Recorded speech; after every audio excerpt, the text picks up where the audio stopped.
Hello and welcome to this week's webinar, Going from Employee to Business Owner. And this is from a personal perspective. This isn't from a technical perspective that we invited SSG to come and have a chat about last week, which talks about the physics behind it. And hopefully I can link that page to this webinar. This is more about the personal perspective. It's more about you as a person rather than the aspect of it that involves tax and when to pay and how to pay and should you be registered for this, that, and the other. So I thought I'd try to put a more of an emphasis on you as a person, because when I was looking to start my business, there wasn't many places for me to look to. There was a lot of advice on how to start a business, but not much advice on you as a person. So I thought I'd try to put something together and hopefully it will help you out. So what I'm going to talk about is a couple of things really. Reality check. When is the best time to start a business? Should you do it? Can you do it? And what happens if you fail? And also I'll add a little epilogue at the end just to kind of cap things off and kind of highlight a few things. I'm going to try to make this this webinar a couple of minutes long and nothing too long and strenuous that you can, get bored to death with, basically. So let's go into reality check and let's talk about what I mean by a bit of a reality check to what you're trying to do or would like to do or thinking of doing. So, who do you think you are? Seriously, who do you think you are? What I mean by that is when you're sitting at your desk or you're at home or you're on the train on the way back from work and you've had a real shit day, who do you think you are at the end of the day? What is it about you that really is kind of inside you to start your own business? Because I need to tell you something, it's not a freaking easy thing, and that's the theme of this. I'm trying to get through to everyone. It's not an easy thing, and it will require a level of attitude and a level of who you are as a person, as a personality, as a motivational kind of where you're going to get, how dig you're going to deep from it. I don't know if any of you have ever done triathlons or done something in your life which required every ounce of your soul to get you to the end. And if you haven't got that tenacity and you haven't got that drive inside you, then what have you got? So who do you think you are? What do you perceive yourself as? But also, on top of that, what do you want to achieve? Because everyone says to me, I want to make this money for myself. I'm sick and tired of Joe Blogs taking all the bloody money that I make. But really, you are getting paid. And if you're doing really well, you're probably getting paid a decent bonus. But if you're getting abused and you think you could do it yourself, then what do you want to achieve? Because I can tell you one thing, if businesses are set up on one thing and one thing only, and that's money, there won't be many of these businesses around in 6 months to 12 months time. Because if it's money that motivates you, when you hit the freaking hard times and money's the only thing you wanted, then you will run quickly because that's not the thing you're getting. So you've got to understand, what do you want to achieve? And why do you want to achieve that? So what is that? What is the why? Why? Why are you doing it? Is it because you want to be freaking rich? Great. Everyone wants to be freaking rich. But the why has got to be the important part of what you want to set up, and especially in recruitment. Let's be freaking honest, okay? We all do virtually the same thing, but why do you do it? Is it because you love candidates, you love clients, you love the sector that you work in? Why do you do it? And these are the things you need to think about. But also when by. That's a red herring in this, by the way. It's There is no when by. If you create a business plan and think, oh, in 12 months' time I'm going to make £1 million, that's great. But what happens if you don't make £1 million in 12 months' time? So you're going to need to have realistic goals. When you're going to achieve these goals and how you're going to achieve them are two of the kind of greatest things that you need to think about here as well. So there's a lot of thought process in this reality check. There's so many things to really think about that it'll keep you up all night, and it did. And it kept me up all night. And then this is the pervious thing, the really kind of hard-hitting question you've got to really ask yourself whilst you're down the gym or you're walking the dog or you're wiping your little baby's bum. You've got to ask yourself this question: can you do it? Can I really do it? Can I, inside me, can I, at this moment in time, You're working for a company.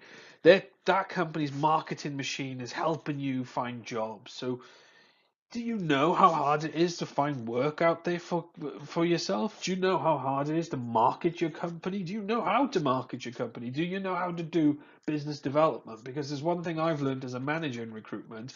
People call themselves recruitment consultants, but they don't actually know how to do business development properly. I mean, and I'm talking about the knife fight of business development, the actual hard kind of smacking knockbacks, everything. If you can do that, then great. If 95% of your jobs are handed to you by your manager or by the system, by the company, I think this is probably not the right thing for you to do, because there's so much you need to do and understand to get your business off the ground.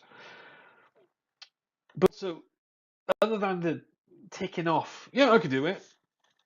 Yeah, my why is that I love candidates, and I love talking to people all day. Really think about that before you start taking off these things. Yeah, I can do it. Yeah, I can do it. Go back to them and really think about these things. These are part of your business plan, by the way. This is a part. This is the ground up part of your business plan. This is before you've even got to figures.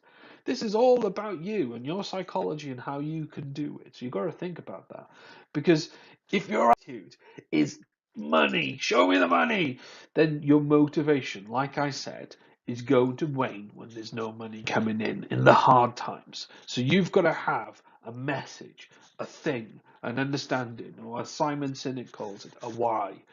What and why are you doing it for? And you've got to have a purpose. And that's where it comes down to, a purpose. So on to the next kind of part of this. When is a good time to start your business? It's really a funny question, actually, because I started mine off the back of being let go by another company, and for one reason or another, I had to think about really where I wanted to go. And I'll be honest with you, I went through a couple of interviews with a couple of companies, and I wasn't enjoying them. It was the same shit in the same company, the same stupid crap management of a company.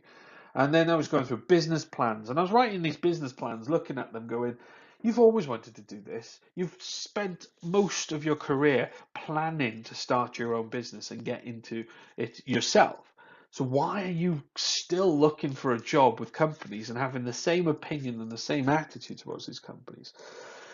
So when is it the right time for you? Now, I've put in here, are you financially stable? At the time, I wasn't, so I had to go and find some way of financially stabilizing myself to work with this company. So I looked at the kind of loan route, and I didn't need to pull as much as I thought I need to. Um, the other thing as well, a lot of people do this, and they've got commitments in their life. They're married, they've got kids. If you've got a partner that can help you out with this and you can get you off the ground, then that's great. You're in a great place. If you're on your own, you've got rent to pay, then you've got to really think about this. So there's commitments in your life that need to be maintained, or have you got a buffer of money that can do it? So these are the kind of considerations that will affect your motivation. It will affect the previous few slides of this presentation, and will affect you mentally and how you choose to do this and how you move forward. And it will affect you motivationally of the why. Why are you doing this? Because if it's money to get you more financially stable and stuff like that, these are the questions that will affect you, and they really will affect your plan, and it will overcompensate what you think you can achieve as well, which I'll go into in a bit. And are you used to a certain lifestyle you'd like to maintain? Do you go out every Friday and Saturday night with your friends and spend a couple £100 a weekend on drinking, and do you like handbags, or do you like fast cars, and do you like all these things? Because if you do, then the reality is, in the first few months, some of you will not be able to do any of these things. In fact, some of you might not be able to do any of these things for the whole few years of starting this business and growing it. It absorbs your life. It's not a work-life balance. It's a work integration into your life, basically. So it's all about how you can balance your life in the working world, or the other way around, the working world in your life. It depends how you want to look at it, but it's not work-life balance. it's integration. It works simultaneously. So, is there a certain lifestyle you want to achieve? Is there a car that you're paying off that costs a fortune, but you love that freaking thing? You need to think about these things. You really need to think about them.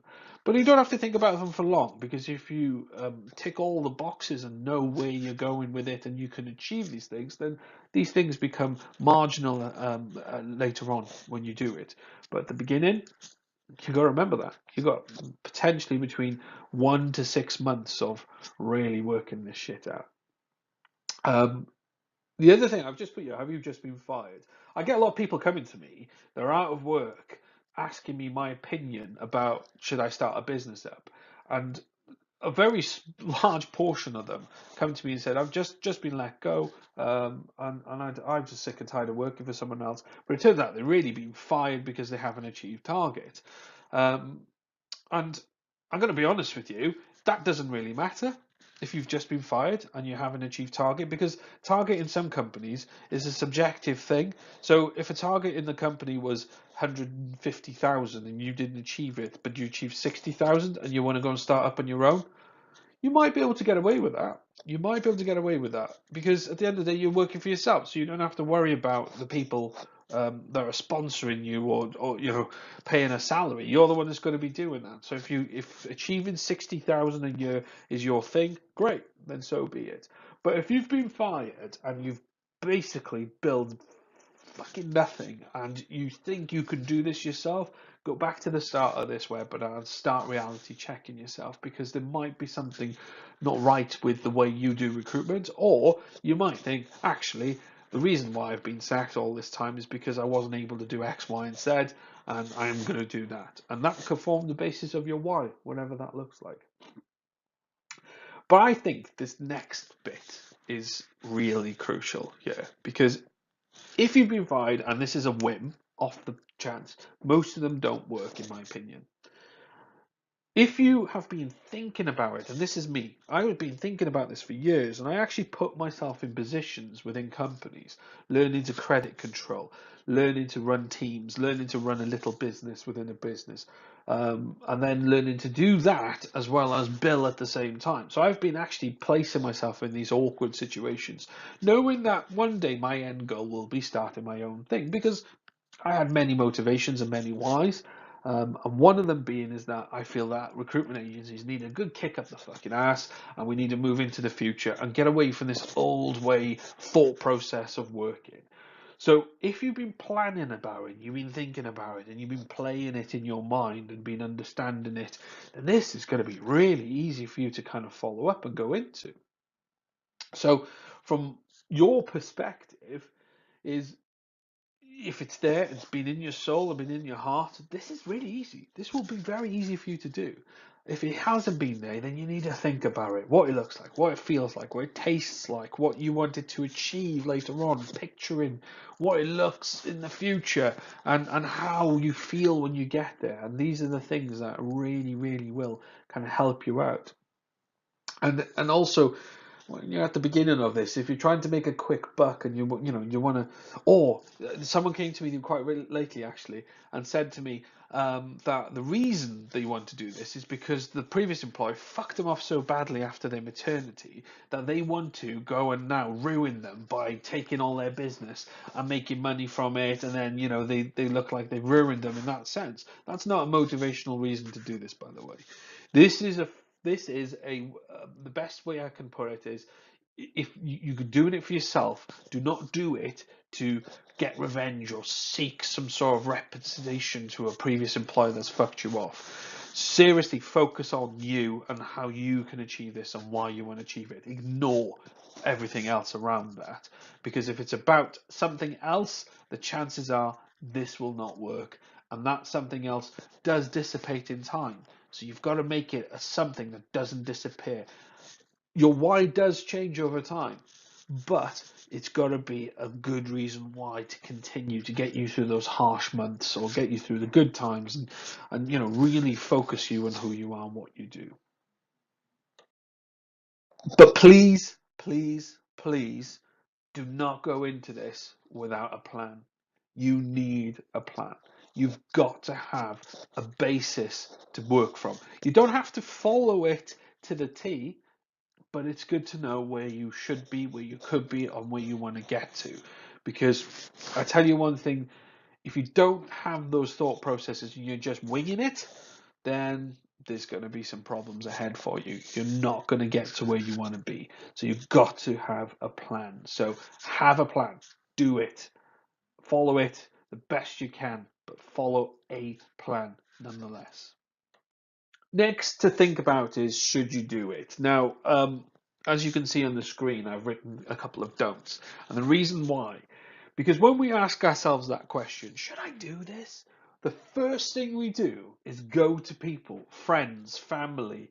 Um, People go to their mums and dads, and this is something that I need to kind of get out there. I did this. I went to friends. Should I do this? Ooh, no, no. There's a lot of risk in that. Went to my family, same thing. I don't have a cat, by the way, but if I had a cat, I'm pretty sure it'd just stare at me and say the same thing in its head. But I went to my mum and I said, should I do this? And my mum said, no, don't you bloody do it, because it's the biggest risk that you'll ever have. Where's the security in starting your own business? Where's the security in that? What happens if you fail? Well, you're going to fail. You're probably going to fail, so don't do it. It's best to go and find a shit job somewhere that you're going to regret later on in life.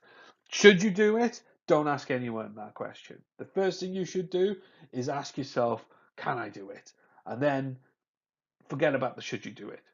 Don't even ask this question. Don't even bother with this question. Skip over this question, walk away from it. Because this question you will ask people and they will give you their very two-dimensional, non-entrepreneurial minds, because that's how they live their lives.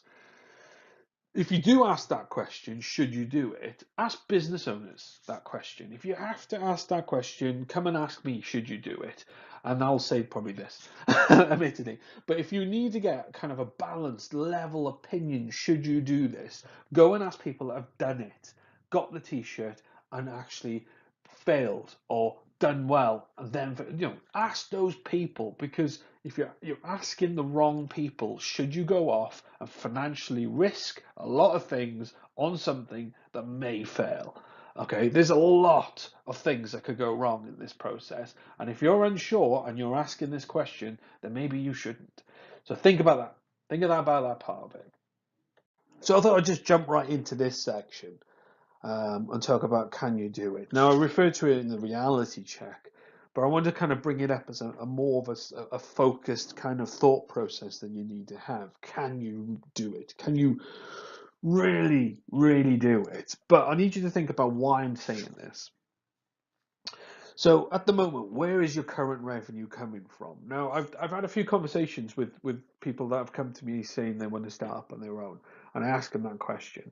And I'm very surprised, actually. The people that are doing 250K are not doing as much business development as I thought they would be. They're actually doing very little business development and focusing on accounts. Rightly, they develop themselves. Some they've been given because they're great at what they do. And I'm not dissing that. That is fantastic.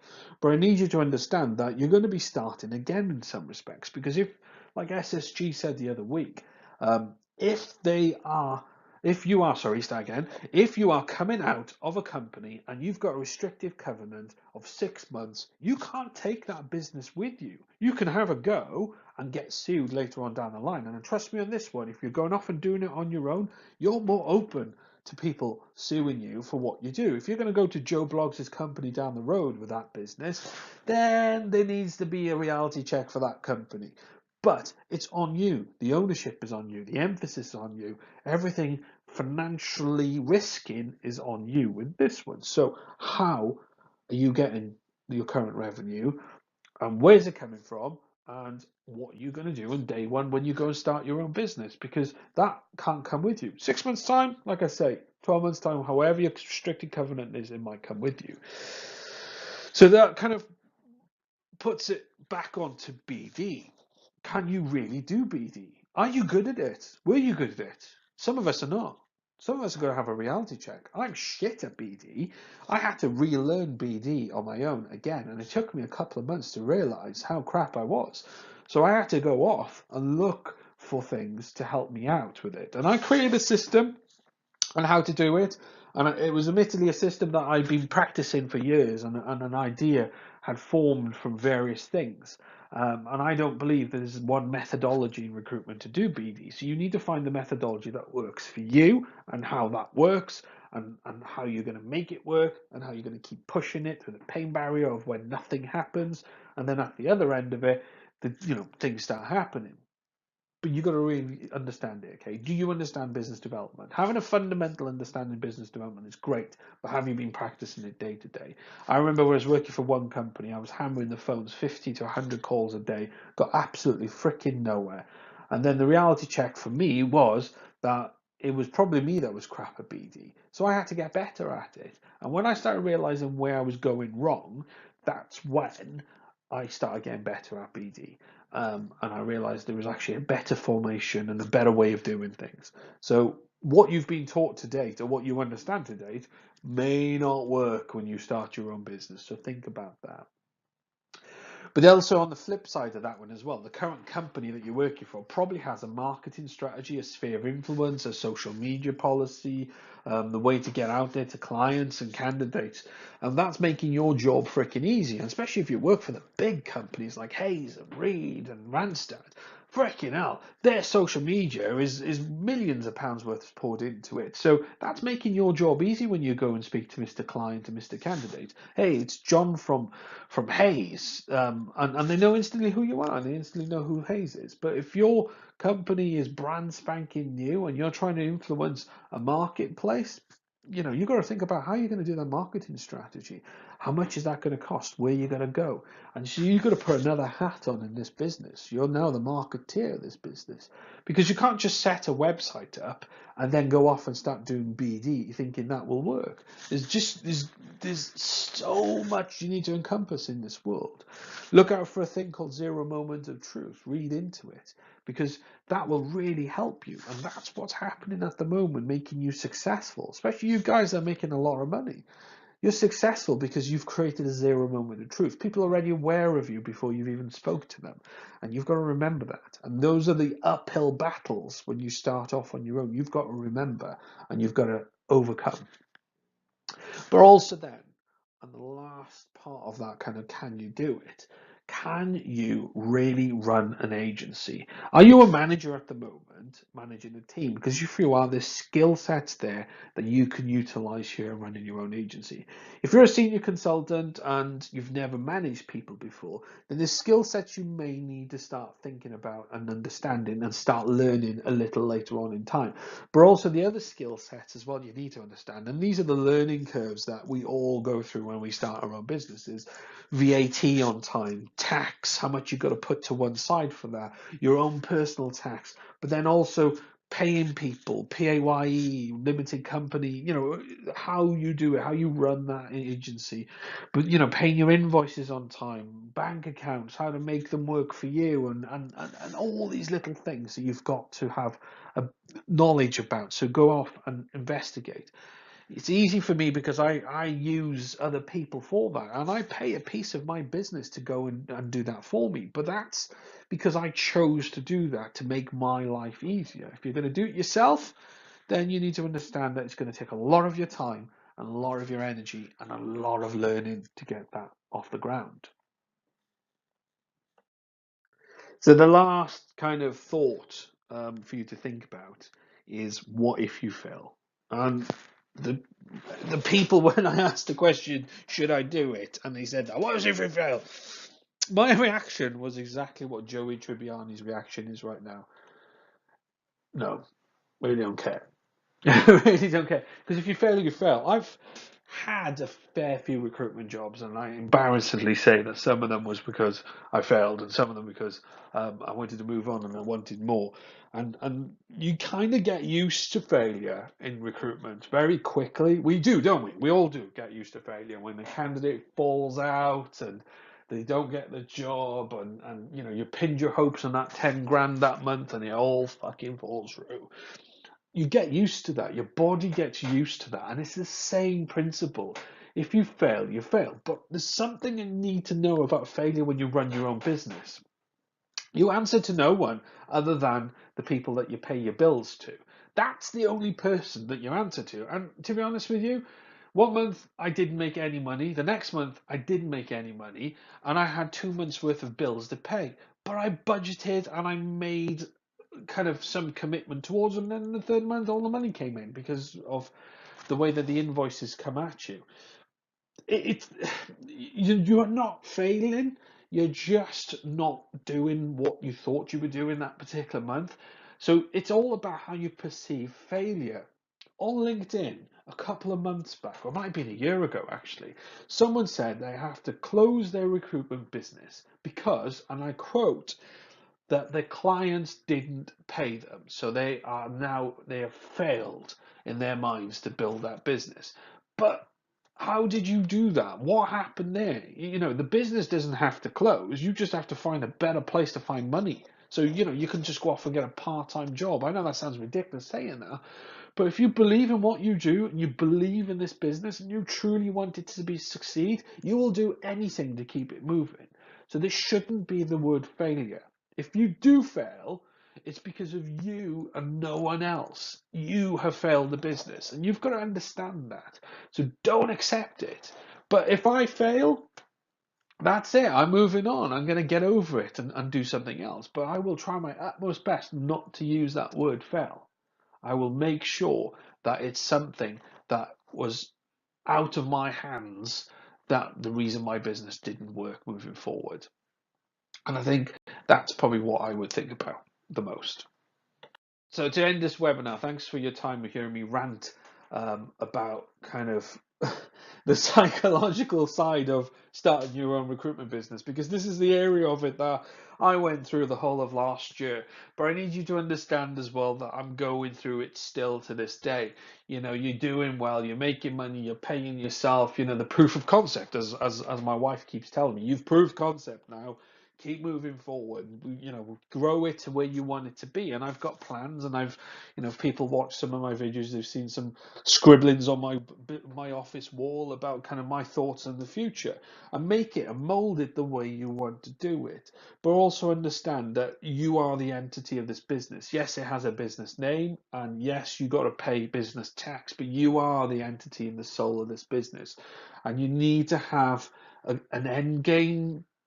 Kind of, yes. If you want to sell it, that's your end game. But the end game I'm talking about is it needs to get there, and then you need to move on to the next stage of what you need to do. So you've got to have a lot of thought processes and a lot of things that you've got to keep moving forward. But also, not many people have told me this, but I've learned to do this. You've got to perceive kind of where all the issues and problems will come from and prepare yourself for those problems and how you should react to them. In the last 12 months, I had some stuff, or 18 months actually, I had some stuff that came at me, and I feel I reacted very wrongly to them. So the next time they came at me, I reacted the way I should have reacted to it, and the problem was solved within seconds, not over a period of stretched time that I shouldn't have, and making it even worse. So you've got to understand that you've got to, things could go wrong, and you need to be ready for those things to go wrong.